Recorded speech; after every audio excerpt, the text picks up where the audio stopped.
ताबूत बीज मुंशी प्रेमचंद की एक दिलचस्प और विचारणीय कहानी है जो मानव स्वभाव, लालच और सामाजिक परिप्रेक्ष्य को गहरे तरीके से प्रदर्शित करती है। इस कहानी में प्रेमचंद ने इंसान की कमजोरियों, उसके आंतरिक संघर्ष और उसकी नासमझी से पैदा होने वाली समस्याओं को उजागर किया है। कहानी का विस्तार। कहानी की शुरुआत एक छोटे से गांव में होती है जहां रघुनाथ नामक एक गरीब किसान अपने परिवार के साथ रहता है। रघुनाथ की हालत ऐसी है कि वह अपने परिवार की रोजी रोटी के लिए संघर्ष कर रहा है। उसके पास जमीन नहीं है और न ही कोई अन्य साधन है जिससे वह अपनी स्थिति में सुधार कर सके।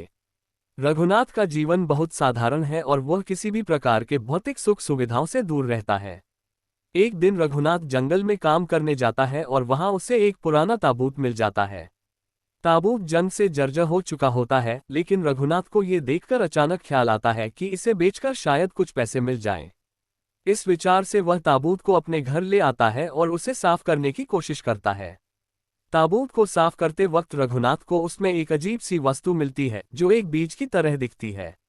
रघुनाथ का मन जिज्ञासा से भर जाता है और वह उस बीज के बारे में सोचने लगता है कि कहीं ये कोई दुर्लभ या मूल्यवान वस्तु तो नहीं है। वह उसे लेकर शहर जाता है और वहां उसे एक पुराने व्यक्ति से मिलता है जो उसे बताता है कि यह बीज किसी प्राचीन ताबूत का हिस्सा है और यह बीज एक खतरनाक शक्ति का प्रतीक है। पुराना आदमी रघुनाथ को चेतावनी देता है कि यह बीज किसी जादुई शक्ति का वाहक हो सकता है और इसे अगर कोई अपने पास रखे तो यह उसे अपना गुलाम बना सकता है। ये बीज इंसान के भीतर के स्वार्थ, लालच और पापी प्रवृत्तियों को उभारता है और उसे दूसरों से नफरत करने, धोखा देने और अंत में खुद को भी नष्ट करने की ओर ले जाता है।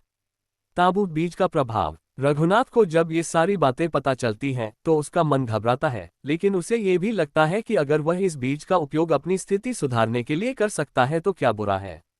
उसका स्वार्थ और गरीबी की मार उसे उस बीज की ओर आकर्षित करती है। उसे यह बीज किसी खजाने की तरह लगने लगता है और वह सोचता है कि अगर वह इसे ठीक से इस्तेमाल करे तो शायद यह उसे अमीर बना दे। रघुनाथ की मानसिकता यह है कि जब तक ये बीज उसे फायदा देगा वह इसका उपयोग करेगा, लेकिन जल्द ही उसे यह एहसास होने लगता है कि यह बीज उसकी जिंदगी को और भी जटिल और खतरनाक बना रहा है। रघुनाथ का जीवन धीरे धीरे बर्बाद होने लगता है। वह दूसरों से धोखा करने लगता है, अपने ही परिवार के सदस्यों से झगड़ने लगता है और उसकी इंसानियत भी खत्म होती जाती है। अंत में रघुनाथ का आत्मविश्लेषण। कहानी के अंत में रघुनाथ को यह एहसास होता है कि उसने जो किया वह सही नहीं था। उसने अपनी इच्छाओं और लालच के चलते उस बीज को अपने जीवन का हिस्सा बना लिया और अब वह खुद को पूरी तरह से खो चुका है। वह इस बीज को वापस उसी स्थान पर फेंक देता है जहां से उसने इसे लिया था और अपने किए गए पापों के लिए शर्मिंदा होता है। रघुनाथ का आत्मविश्लेषण और पश्चाताप इस कहानी का मुख्य संदेश है। प्रेमचंद ने यह दिखाया है कि इंसान अपनी इच्छाओं और स्वार्थ की वजह से कभी कभी अपनी ही बर्बादी का कारण बन जाता है।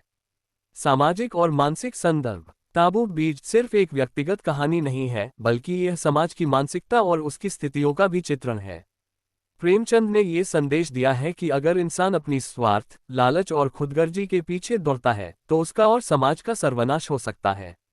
ताबूत बीज एक प्रतीक है जो इंसान के भीतर के अनियंत्रित स्वार्थ, लालच और पापी प्रवृत्तियों को दर्शाता है। प्रेमचंद ने ये कहानी हमें ये सिखाने के लिए लिखी है कि एक व्यक्ति की छोटी सी चूक या गलत समझ समाज और परिवार को गहरे संकट में डाल सकती है। कहानी में रघुनाथ का अपराधबोध और उसका पश्चाताप ये दर्शाता है कि हमें कभी भी अपनी इच्छाओं और स्वार्थ के चक्कर में नहीं पड़ना चाहिए। जीवन में सच्चाई, ईमानदारी और दूसरों के भले के लिए काम करना चाहिए, क्योंकि यह सबसे बड़ा सत्य है जो हमें अपने जीवन में अपनाना चाहिए। इस कहानी के माध्यम से प्रेमचंद ने ये सिद्ध कर दिया है कि समाज में असली खुशी और शांति किसी ताबूत बीज के पीछे नहीं, बल्कि सही और नैतिक जीवन जीने में है।